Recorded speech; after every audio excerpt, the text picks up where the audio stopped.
Hi everyone and welcome once again to Ruby's Classic Cooking. And today I am preparing mincemeat. Now the weird thing about mincemeat is it no longer has any meat in it, which is kind of funny. You can make it with beef suet if that's available in your neighborhood, which is just beef fat, or you can use butter. Today I'm going to use beef fat because I rendered this out of a steak, some fat off a steak. I did it all by myself, so I know where it came from and all that kind of good stuff, so I'm going to use it. Anyway, today, carrying on with my recipe here, the first thing you're supposed to do is make up some of this, which is a spice mixture. And the recipe, I don't have to do that because I made mine up last year and it's still good. So, anyway, the mixed spice is a teaspoon of ground cinnamon, a teaspoon of ground cloves, a teaspoon of ground nutmeg. Okay, a teaspoon of ground allspice. All right, then you mix that together and you use one heaping teaspoon of this in the mixture later on. So mix that together, put it to one side. Have an empty spice bottle to put the extra in for next year or the next batch of mincemeat you make. You're also going to need some cinnamon, which goes with it too. But one of the first things you're going to need is an apple, which you need to peel and core and then cut up finely. So I'm going to do that part. You know how to peel and core an apple, I'm sure. You don't need me to show you that. So I'm just going to move that oil out of the way. And I'm just going to chop up my apple. It says to finely chop it, so I'm going to finely chop it. I just cut my apple into quarters. It's easier to take the peel off and to remove the core and stuff. So there we go. That's probably finely enough dice. There we go. I just slice thin slices off the side and then go across the other way.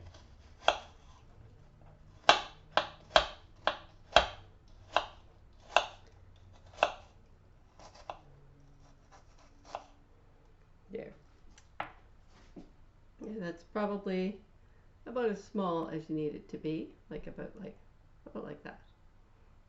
I have a nice medium-sized stainless steel pot here with a thick bottom, so it's a nice heavy pot. You want to be able to simmer in it, you don't want it to burn your ingredients. I'm just going to scoop this apple up and put it in my pot here. Next I'm going to measure out 1.25 cups of sultana raisins.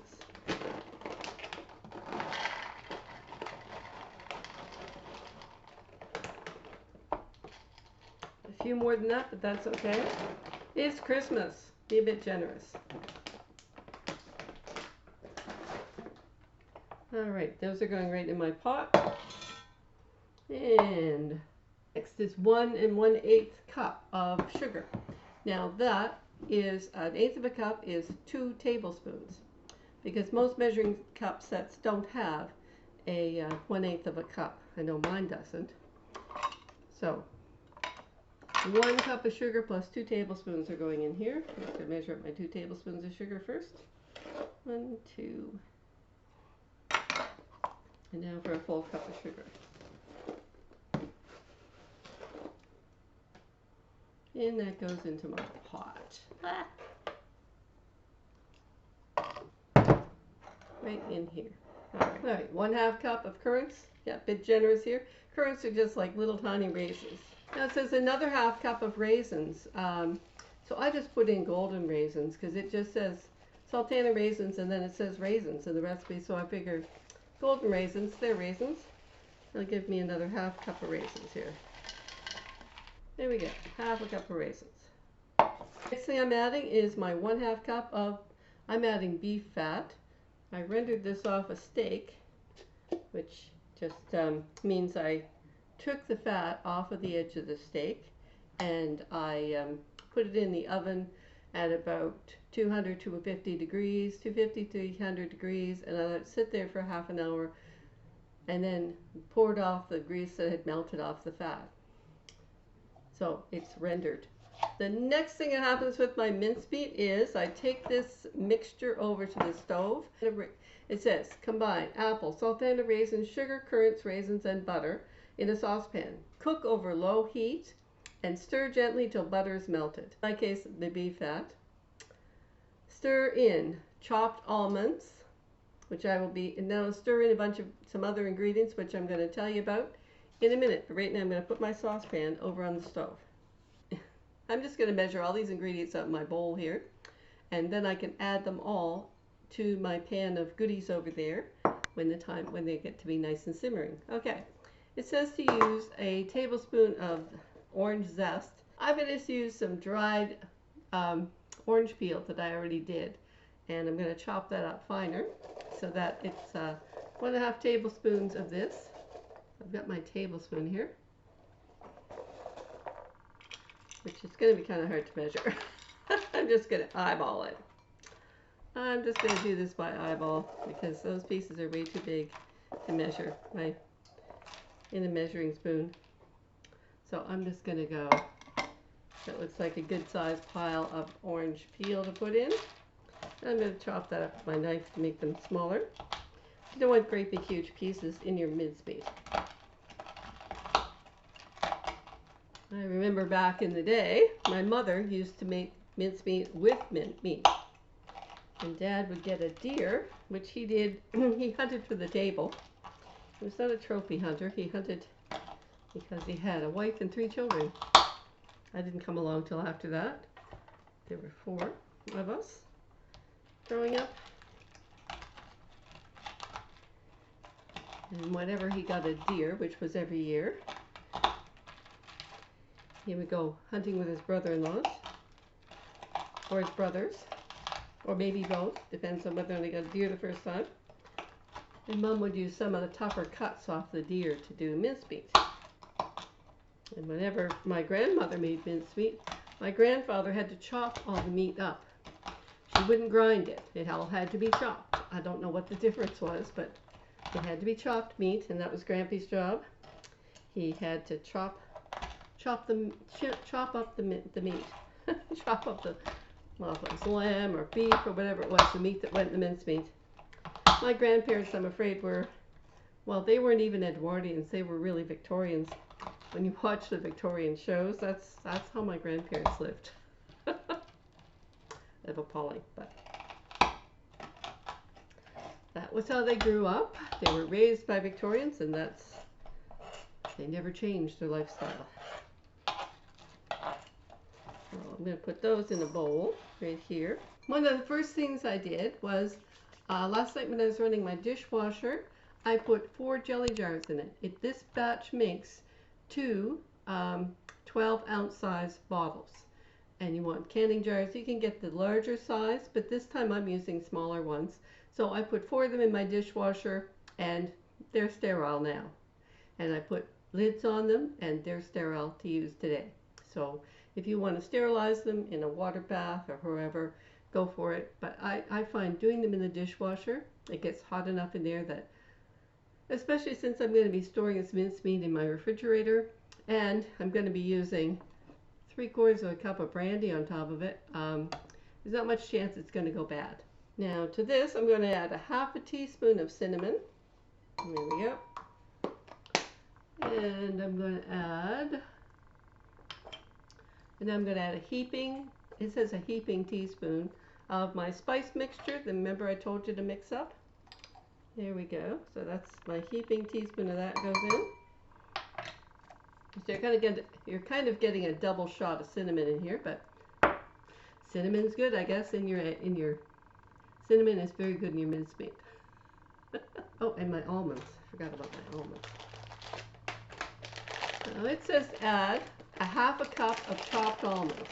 Now I just took these sliced almonds and I broke them up with my fingers in the bag here, and I don't know if that's 1/2 cup or not, but whatever it is, that's what's going in. Yep, that's about 1/2 cup. That's roughly 1/2 cup, and that's going in. So that goes in there. Cook over a low heat and stir gently till the butter is melted. Stir in your chopped almonds, orange zest, 1 teaspoon of mixed spice, and cinnamon. Bring to a simmer and cook, stirring occasionally for 5 to 10 minutes. Remove it from the heat and set it aside to cool for 30 minutes. Then you stir in, it says to use a cup of brandy, but I find 3/4 of a cup is really sufficient. Also, if I want to really make sure that my jars are sterile, I'll put teaspoon or tablespoon or so of this into the jar. Put the cover on tightly, shake it up vigorously, and then make sure it coats the whole inside of the bottle. Do all 4 bottles that way. And then pour it back in here because brandy is a very high alcohol content. And if your jars aren't 100% sterile, they will be after that. Trust me. And nothing's going to grow on that. I'll be back to show you what it looks like before I add this to it, and then what it looks like before I add this to it, and what it looks like before it starts cooling for 30 minutes and then afterwards. And at the very end, I have some mincemeat that I have left from last year. I'm going to get some frozen mini tart shells out of the freezer, and I'm going to make some mincemeat tarts just to show you what all the fuss is about. You can make a pie, but you know something I found out a few years ago? I made mincemeat tarts, my husband and I. I put them out on a plate of cookies at Christmas time, and they disappeared. And I said, what, you guys ate the mincemeat tarts? Yes, of course. I said, but I've been making mincemeat pie for years and you never eat it. Well, having a piece of pie apparently is a big commitment because you have to get a plate and a fork, and you have to dish the pie onto the plate and eat it. Sit down somewhere and eat it. However, a tart, you just pick it up, pop it out of its little foil pan, and eat it with your fingers. 2 bites and it's gone. No commitment. So it wasn't that they didn't like mincemeat, it's that they didn't like having to fuss with getting a plate and fork to eat it. So now I make mincemeat tarts and they get eaten, which works for me. I'll demonstrate a little my trick with the sterilizing your jars. I ran these 4 jars because these each hold about 6 ounces, which means 4 6s are 24. So instead of making 2 of these like I did last year, I'm going to make 4 of these. But I'm going to make sure they're sterilized by taking my brandy, and I'm going to pour a little bit in a jar, just like this. I already ran these through the dishwasher, but I didn't do them in a water bath. I'm just going to put the lid on here, nice and tight. I'm going to shake this up. Yeah, there you go. That's sterile. This one off. I'm not going to waste this brandy, by the way. This is done. And there's my 4th one done. This takes a second. And I'm just going to put the rest of the brandy back in to add into my mincemeat when it's done. There we go. 4 prepared jars ready to go. My pot's starting to boil yet. Things are getting nice and warm in here. Now when you start out, you've got a bunch of undissolved sugar and other stuff. And now it's gotten quite liquidy in here, which is a good thing. Now I'm just going to stir in all of these ingredients here. I'm just going to stir them in. And you see my apple still hasn't cooked up really, but it will eventually. And then I'm going to put this back over on the stove. I wouldn't take this off the stove unless I was showing this to you over here. I'm going to put this back on the stove. I'm going to bring this to a simmer. I'm going to cook 5 to 10 minutes. And then I'll come back again and show you what it looks like then. When I go to make my tarts, I can either make pie crust from scratch and fill my little mini tart pan with tarts. However, if I'm in busy holiday mode, I just buy some of these little tart shells, frozen tart shells. And I'm just going to do a half a dozen here to demo. It's a demo today. Dessert for my husband and I tonight too, probably. But anyway, these are just frozen tart shells that you can buy at the grocery store. The mini tart shells. I discovered that the regular size tart shells and these mini tart shells, you know what? They're exactly the same size. So I'm just going to buy the mini tart shells. They come, and they're a no-name brand, but you know what? They're probably the same, made by the same people that make the branded ones. So anyway, I'm just going to, and actually they also come as sweetened and unsweetened. And I have not determined any difference in the taste of the pie crust between the sweetened ones and the unsweetened ones. So whatever they've got in stock, buy it. So here are your dessert tart shells. Now it's on the package directions. It says to leave these at room temperature for about 5-10 minutes. So I'm going to leave these at room temperature. Then I'm going to add my last year's mincemeat, just a nice generous tablespoon to each one to fill up the tart shell level. And then I'll put them in the oven and we'll have some nice fresh tarts while my new mincemeat is still cooking. Alright, and here I am back again, and now I'm going to show you the tarts. These have been sitting for 10 minutes, so they're ready to use. And my oven has come up to 375 degrees Fahrenheit. And so here's my bottle of mincemeat from last year. I'm just going to open this up. It hasn't been open since last year. There we go. Yeah, I'm just going to pop my jar open, and there's my mincemeat from last year. I'm just going to dig in here with a good sized tablespoon like this and just put it right in my tart shell. Just like that, kind of flatten it down a bit.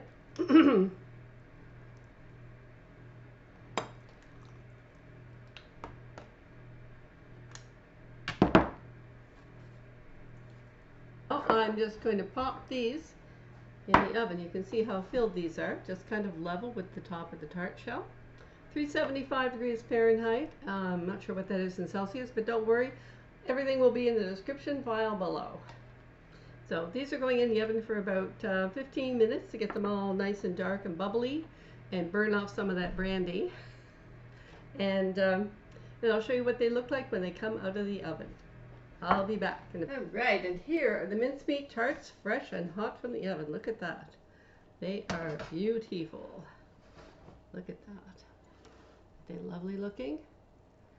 Nice, and the pie crust, the tart shells are now golden brown and cooked. Filling is now boiling and hot. And now I'm going to leave them on this cooling rack to cool off until they're a little closer to room temperature, because otherwise trying to eat them right now would mean you'd burn your mouth really badly, which would not be a fun thing to do. So I'm just going to let these sit, and I'll take some pictures of them later.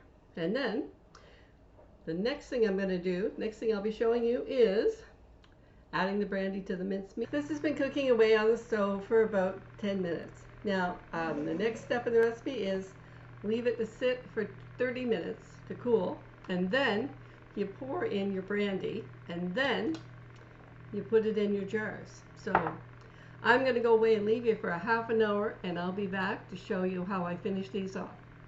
Alright, and I'm back again, and here is my mixture. It's been sitting here cooling off for 30 minutes, and that's what it looks like. It's still very shiny and still kind of warm. But now I'm going to stir in I'm going to use 2/3 of a cup of brandy. Now, when they did the recipe, they said to use a full cup of brandy. But the first time I did that, my children said, "Mom, whew, that's really strong." So I said, okay, I guess from now on I can cut back on how much I use. So I bought like a pint-sized bottle the next time, and I just used half of it in one batch, so I had enough to use another batch without going out and buying another bottle of brandy. Stuff's not cheap, you know. I'm just going to stir this in here,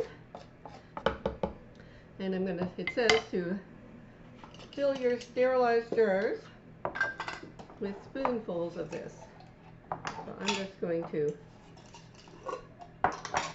open up my jars here. There. And here are my nicely sterilized jars.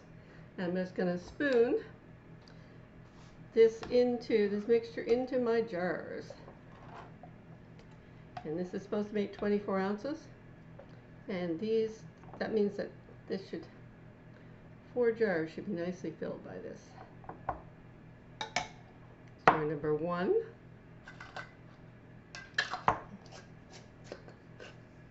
I just have to label these so I remember what date I made this. Ladle some more in here.